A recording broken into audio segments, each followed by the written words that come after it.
Welcome back to the channel, everybody. Today, we're going to be doing a blind tasting. I took a poll out on Instagram and Snapchat to see if you guys wanted to see a blind tasting or a collection overview. And the vast majority of you guys said to do a blind tasting. So that's what we're going to be doing today. We only have 3 bottles here. We got Cooper's Craft, which I had picked out in my budget bourbons video. It's a solid choice. Old Forester 1870. This one I got from the distillery.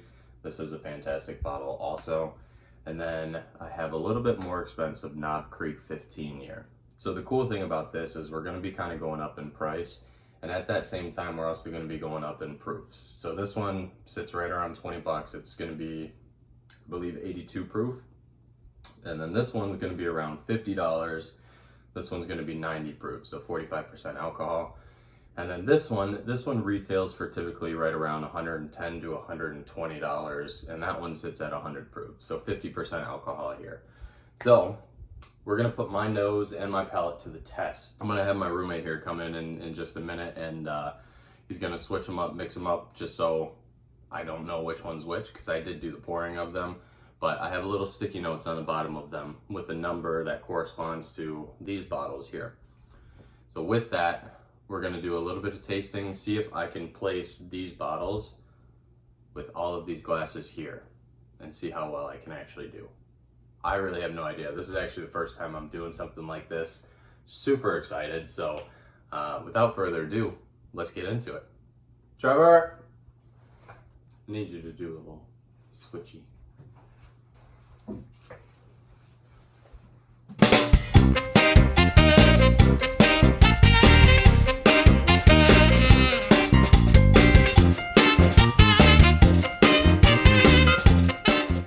All good? I don't even know which ones are which. I don't either, so this is gonna be fun. Thank you, sir.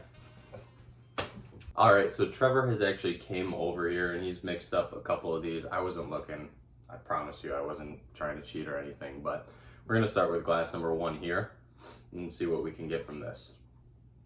I don't get a super strong aroma on it, so really nothing there. It's got a little bit darker of a color.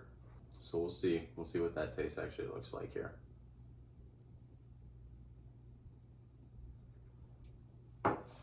Yeah, right off the bat, you're hit right in the nose with some vanilla. It hits you right at the back of your throat, but then you get a little bit of a nuttiness. And that nutty, it kind of reminds me of a hazelnut, almost like a hazelnut mixed with a walnut. There's a little bit of a darker fruit taste on the end there too. But I really like this one. It's opening up a little bit more now. It's been sitting here for quite some time, but definitely a lot of dark fruits, some vanilla, and definitely some of that hazelnut and walnut too. If I had to go with a guess for that one right now, we're gonna go with the Old Forester here. I don't know why, it just feels right. As you can see, this bottle is mostly gone, so I feel like I should know what this one tastes like at this point, but when you don't know which one's which, it's very difficult to pull a lot of those flavors back. Okay, anyway, moving on, let's go to the second one. So right off the bat, a little bit more golden of a color on this one. You can definitely smell the alcohol in this one a lot more than you could on the first one here. A little sweeter on the next couple of passes here, but let's give this one a taste and see what we get.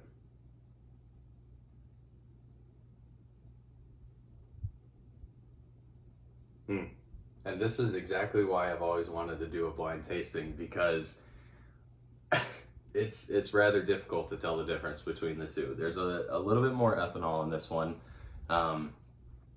And that one came through with the aroma as well as on the taste here. But I am getting some of the same vanilla notes and a little bit more of the dark fruit, but I'm not getting as much of a nutty flavor from this one.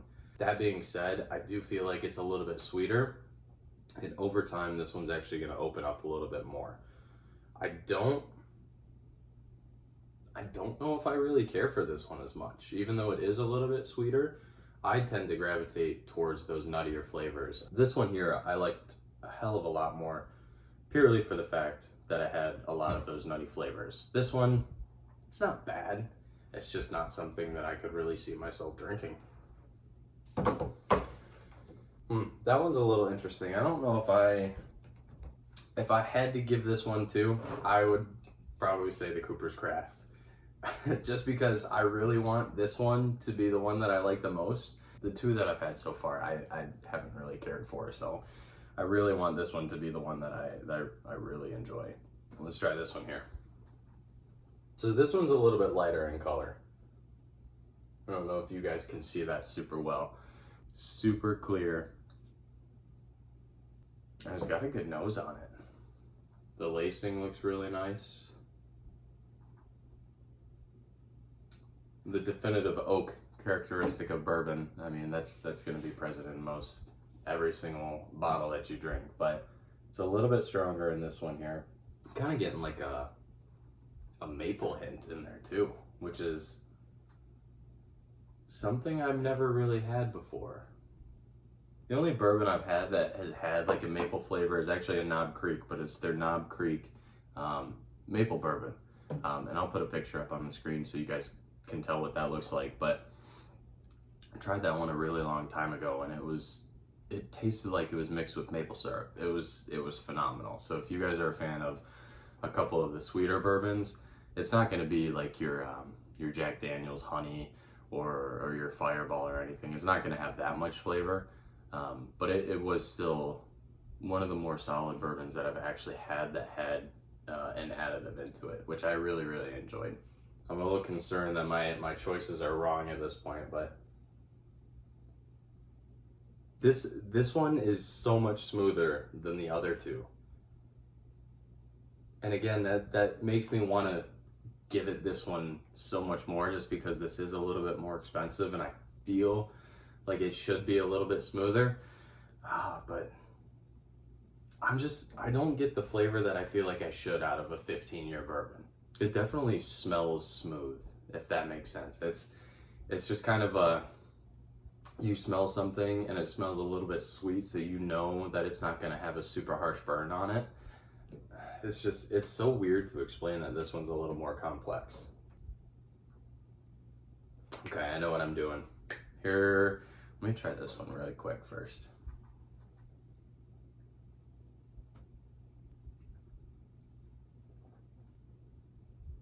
Yep, okay. Here's what we're gonna do. We're gonna take the 1870 by Old Forester. By the way, this is a phenomenal bottle. If you ever see this when you're out at a store, make sure you pick it up. If you're just drinking this by itself, it's one of the easiest drinking bourbons that I've ever had in my life. It's phenomenal. But I'm gonna switch this one to the last one here for a lot of the reasons that I just said. It's a little bit easier of a drinker than your average everyday bourbon. And I don't know, there was a little bit calling to me there. And that first one here, I'm gonna do the Knob Creek 15. So this one, it is a little bit harsher, which is part of the reason that I'm making this switch here. It's a little bit harsher as soon as you take a sip of it, but it's got a lot more of a complex flavor that I would expect a 15-year bourbon to have. So I'm gonna stick with this. I'm gonna do one more taste of all of these just to make sure that I have everything where I want, and then we're gonna figure out if I was actually right or not. So yeah.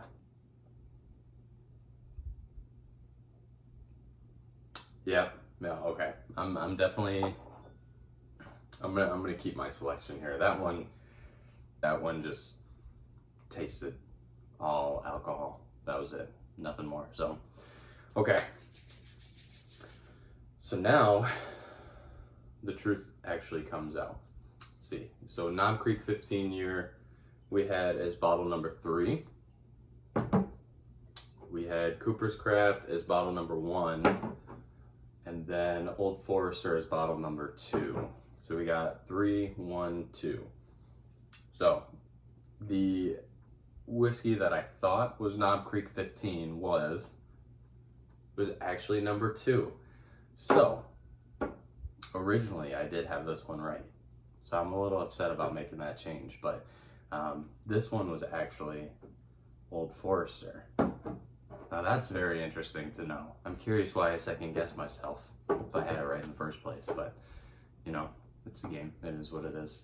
Well, let's see what this one is. Ooh, okay, so this one was actually number 3. So this one right here in the middle, was actually Knob Creek 15. That's very surprising. Why I thought $120 bourbon actually tasted like a $20 bourbon. So, okay, I guess that's good to know for the future. And I guess this one has to be number 1. So we got them here. So the correct order that we should have gone was 2, 3, and 1. So I will say the one that we liked the most actually turned out to be this first one here. And again, I really wanted it to be Knob Creek 15 just because I spent a little bit more money on this bottle. And I mean, typically with higher prices, you're going to get better quality. But as you can see, that's not always the case, because I thought $120 bourbon was apparently a $20 bourbon. So, well, that's good to know that my favorite was Old Forester 1870, because it is one that you can get pretty religiously. It's not an allocated bottle. It's part of their Whiskey Row series. I believe they have 4 of them. There's 1870, 1890, 1910, and 1920. I want to say that's correct.